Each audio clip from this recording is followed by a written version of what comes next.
Hi, I am Syed. In the previous video we have seen mixed type of problems. We'll try to continue those problems in this video. Let us move on to the next question. Solve d cube plus d square minus 4d minus 4 times of y is equals to 3 e power of minus of x minus 4x minus of 6. The auxiliary equation will be m cube plus m square minus 4 times of m minus 4 is equals to 0. Choose the equation. Go for the cubic equation. Option number 4. Coefficient of m cube is 1. Coefficient of m square is 1. Coefficient of m is minus 4. Then the constant term is minus of 4. You can see that the root is 2, minus 1, minus 2. M is equals to minus 1, 2 and minus of 2.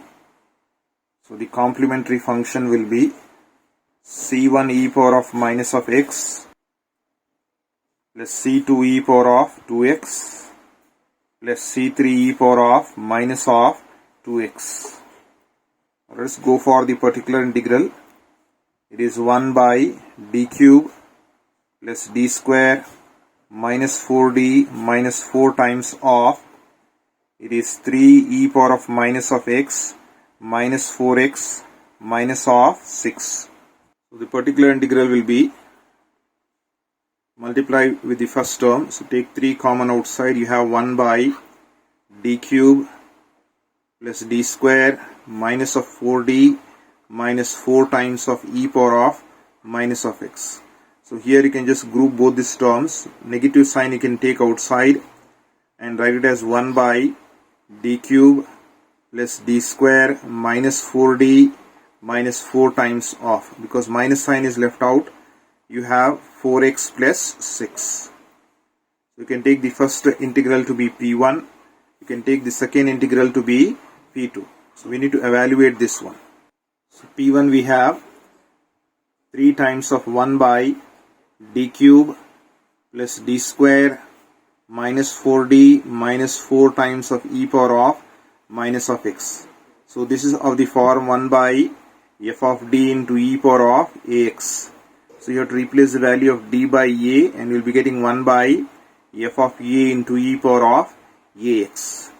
So you have to replace the value of d by a. So a value over here is coefficient of x, which is minus of 1. But if you try to observe, this minus 1 is the root of the auxiliary equation. Therefore, if you put d as minus 1 over here, the denominator will become 0. So therefore, we have to differentiate this one and multiply by x. So multiply by x and differentiate the denominator. D cube will be 3d square. D square will be 2 times of d minus of 4 times of e power of minus of x. So replace the value of d by a. So a value is minus of 1. So you will be getting 3x into 1 by 3 times of d value is minus 1. So minus 1 whole square plus 2 times of minus of 1 minus of 4 into e power of minus of x. So this will be 3x into 1 by minus 1 square will be plus 1. So 3 you will be getting. And this is plus into minus will be minus 2. And this will be minus 4. It's 3 minus of 6 will be minus 3 into e power of minus of x. So we see that this 3 and 3 will cancel out. You will be getting the value as minus x e power of minus of x. Now we'll go for the value of p2. So the value of p2 is minus 1 by d cube plus d square minus 4d minus of 4 times of 4x plus 6. Now let us try to divide this one. So I'll keep this negative sign as it is, only divide this expression. Let me take this as equation number 2. So write down 4x plus 6.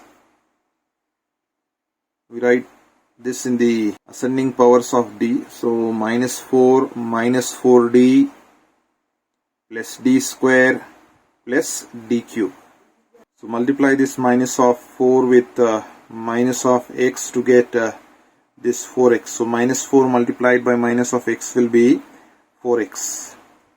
Then this minus of 4d multiplied by minus of x will be equals to. So minus of minus will become plus 4. Differentiation of x will be 1. So we'll just be getting plus 4 there. Further, if you try to operate this d square on x, because the power of x is less than the power of d, therefore its derivative will be 0. Similarly, d cube with x will also be 0. So now try to subtract this one. This is minus and that is minus. So this will cancel out. So 6 minus of 4 will be 2. Again, this minus 4 has to be multiplied by what value? Or the other way that you can do is just take this 2 and divide that by minus of 4. That will be the quotient value here. So 2 by minus of 4. So this divided by this value. So 2 by 4. So 2 1 times, 2 2 times. So we'll be getting minus 1 by 2. So minus 4 multiplied by minus of half will be 2. But the derivative of the constant will become 0. For all these three terms it will be 0. So if you try to subtract it, you will get the value to be 0. Therefore, your value of P2 will be equals to. So this negative sign I have not considered here. So I will be taking that negative sign. And its division value have got this one. Minus x minus of half. So minus of minus will become plus x. Minus of minus will be plus 1 by 2. We got the value of P2 to be x plus half. So substitute the values of P1 and P2 in equation number 1. So we get the particular integral to be equals to. P1 value is minus x e power of minus of x. Your P2 value will be x plus half. So therefore the solution will be y is equals to CF plus PI. Therefore y will be equals to. Your CF value that we have got is C1 e power of minus of x plus C2 e power of 2x plus C3 e power of minus of 2x plus the particular integral will be this value minus x e power of minus of x plus half. That is the required solution.